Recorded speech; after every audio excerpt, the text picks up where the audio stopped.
Mapagpalang araw mga kahabi. So ang pag-uusapan po natin ngayon ay bakit bumababa ang presyo ng lovebirds o yung Agapornis fisheries. Okay po, tara pag-usapan natin. At kung bagong viewers ka sa channel nito ay humingi ako ng favor, please subscribe my YouTube channel, Olen Aviary at iba pa. Okay po mga kahabi, let's go!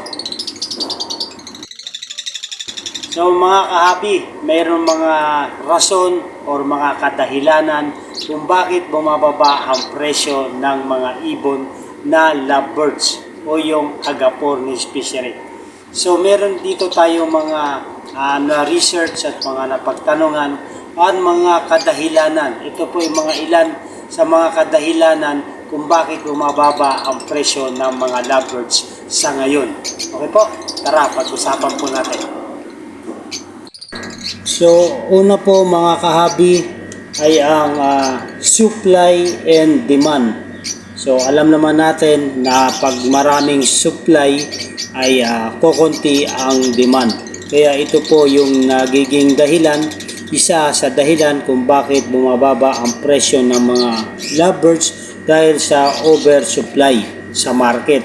So, pag oversupply, meaning to say, magpapababaan na po ng mga presyo ng mga breeder upang mabentahan sila ng kanilang mga pinoproduce na mga lovebirds. So ito po yung unang dahilan ay ang supply and demand. So yung pangalawa naman po yung quality versus quantity. So alam naman natin na difference dapat ang pricing between high quality birds and those breed in the large quantity. So dapat tinitingnan din natin na iba po yung presyo ng quality birds at saka doon sa large of quantities, so sa dami ng mga quantity. So nagkakaroon po ng diferensya pagdating po sa ganyan. So halos yung quality birds na po ay napaparehas na po sa mga hindi naman natin sinasabing pangit na mga ibon. So doon po sa medyo may hindi kagandahan sa paningin ng iba. So kaya nagiging lower quality na rin po at saka nagiging cheaper rates ang mga presyohan ng ibon. So ito yung quality versus quantity.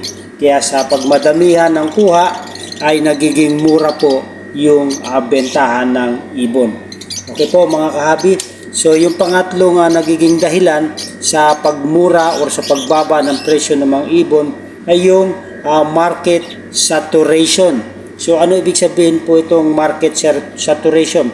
Katulad sa isang lugar na marami pong nagbe-breed ng iisang uri katulad ng lovebirds. So sa isang lugar, pag marami pong nagbe-breed ay di hamak na oversupply na rin ang mangyayari. So, ang mangyayari niyan ay magpapababaan sila ng presyo upang ma-pull out or maibenta ang kanilang mga ibon. So, yun po ang tinatawag na market saturation. So, yung pang-apat na dahilan naman natin para sa pagbaba ng presyo ng ibon, ito yung tinatawag na economic factor. So, ano naman tong economic factor? Ito yung magkakaroon ng role ang ating presyo sa area na nagkakaroon ng ang ekonomiya sa isang lugar ay nagkakaroon ng struggle o yung nagkakaroon ng kakulangan sa kanilang ekonomiya. So hindi sila makakabili ng kanilang gusto at uunahin nila ang mga pangunahing pangangailangan dahil nga sa economic factors. So yun po ang nagiging isa sa dahilan kung bakit yung mga ibon natin ay bumababa dahil sa presyo at sa ekonomiya ng isang lugar. Tapos yung pagkakompetensya pa ng mga breeder. So yun din po ang nagiging isa sa dahilan. Okay po. So yung panglima po natin na magiging dahilan sa pagbaba ng presyo yung buyer education. So ano naman po ito? So marami po sa ating mga mamimili ng mga lovebirds na hindi aware, yung walang kulang sa kaalaman patungkol sa mga pagkakaiba ng mga lahi or mga mutation ng mga ibon. Tapos yung mga well-bred birds and one from mass breeding. So iba po yung binibreed ng mayroong quality ay kaysa nagbibreed ng mass production. Ito naman po ay pagkakaroon ng hindi pagkakunawa sa mga mamimili patungkol doon sa binibiling ibon. Sa tingin nila na yung pag sinabing lovebirds ay isa lamang ito sa lahat ng mutation. So yun po ang medyo hindi na nalalaman ng mga buyers, lalo na sa mga baguhan or kahit naman po sa mga datihan na mga mag-iibon, ngunit binabarat or binababa talaga nila ang presyo. Dahil katulad nga nung mga merong isang lugar na meron silang weekly tiangge na halos sa napakababa na ng presyo ng kanilang mga binibentang ibon, ngunit magagandang uri ang mga mutation. Kaya yun ang nagiging dahilan ng pagbaba ng presyo ng mga lovebirds. At yung pang-anim naman natin, in the cost of breeding, So alam naman natin yung pagbibreed ng lovebirds ay hindi po mura. Sa cost ng mga housing, sa feeding, sa mga gamot, sa mga pagkain, sa pangangalaga, sa paint, sa maintenance, sa paglilinis, at saka sa pag-iingat sa mga kapaligiran, ay hindi po ito basta biro ang mga nagagastos ng mga breeding at mga breeder sa pag-aalaga nito. So ganun pa man ay maraming frustration, particularly sa mga breeding na na medyo hinaan na kanilang loob dahil sa ganitong uri ng market sa ngayon ng pagbibenta ng mga lovebirds ay napaka-sobra baba. Tapos yung cost of breeding natin ay sobrang mahal. So hindi tayo makakuha ng return of investment o yung ROI na tinatawag. So yung pangpito natin na dahilan, ito yung ethical dilemmas. Ito ay medyo mabigat dahil sa gustong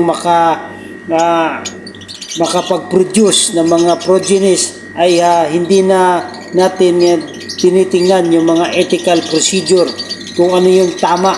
Basta makapag-breed lang tayo, kahit inbreeding ang ginagawa natin, overbreeding na hindi na nakakaligtaan na natin yung kalusugan ng ating mga ibon.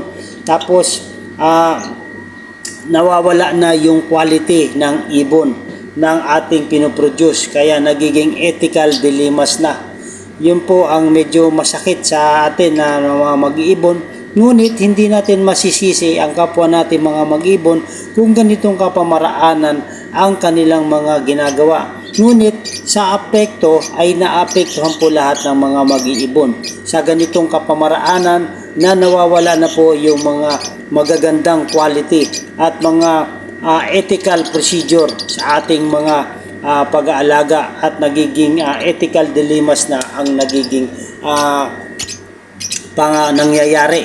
At yung ang huli natin ay yung pangwalo, yung long-term viability. So alam naman natin na hindi to basta-basta ang pag-aalaga o pagbibreed ng mga ibon, ay kailangan nito ng mahabang proseso at patuloy na proseso habang tayo ay nag-aalaga upang makatuklas tayo ng mga makabagong mutation, tulad ng mga nangyayari sa ngayon ng mga yellow faces na ang nagiging magagandang presyo, ngunit yung mga iba ay bumababa na ang presyo. So kailangan sa pag-aalaga natin ito ay mahabang long-term viability ang dapat nating gawin upang mapanatili natin yung ating mga sinasabi na hobbyist.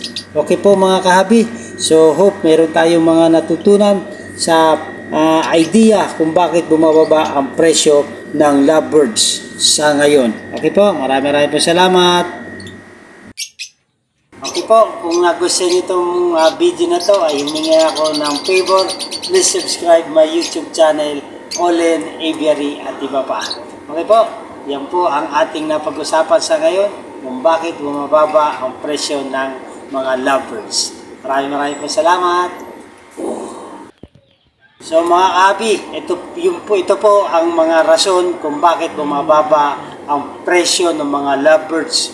Ito yung supply and demand, quality versus quantity, market, saturation, economic factors, buying education, the cost of breeding, ethical dilemmas, and long-term viability. So ito po yung mga dahilan o mga kadahilanan kung bakit bumababa ang presyo ng mga ibon.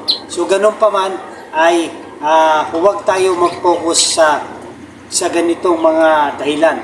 Tayo po ay mag-focus sa ating mga pagpapakahilig sa mga ibon o yung mga hobby o yung mga tinatawag na hobbyist.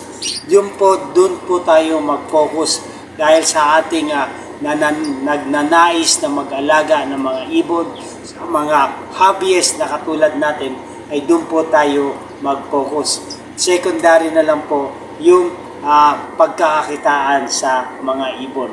So okay po mga kahabi, dahil maganda ang buhay pag may alagang ibon sa ating bahay.